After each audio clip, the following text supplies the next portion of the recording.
आदाब नाजरीन, हिंद न्यूज़ उर्दू में आपका खैर मकदम है।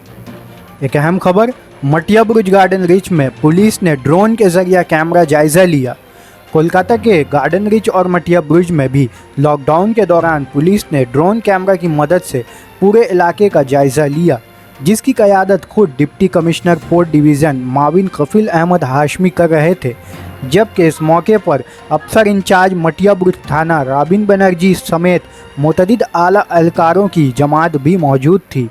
ताहम पुलिस टीम की जानिब से जहां एक तरफ डीसी कफील अहमद हाशमी लोगों को कोरोना वायरस से बचने और समाजी दूरी बनाए रखने की अमली मुजाहरा पेश किया, वहीं नहीं इलाकाई लोगों से भी इस मौके पर मदद ली गई। পুলিশের তরফে আবেদন, অনুগ্রহ করে ঘরের মধ্যে থাকুন।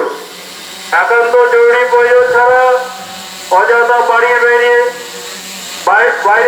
যাত্রা করবেন না। কলকাতা পুলিশের ড্রোন ক্যামেরা উপর থেকে নজরদারি চালাচ্ছে। লকডাউনের নিয়ম যারা ভাঙবেন তাদের চিহ্নিত করে প্রয়োজনীয় আইনি ব্যবস্থা নেওয়া হবে। ঘরের ভিতরে থাকুন, সুরক্ষিত থাকুন।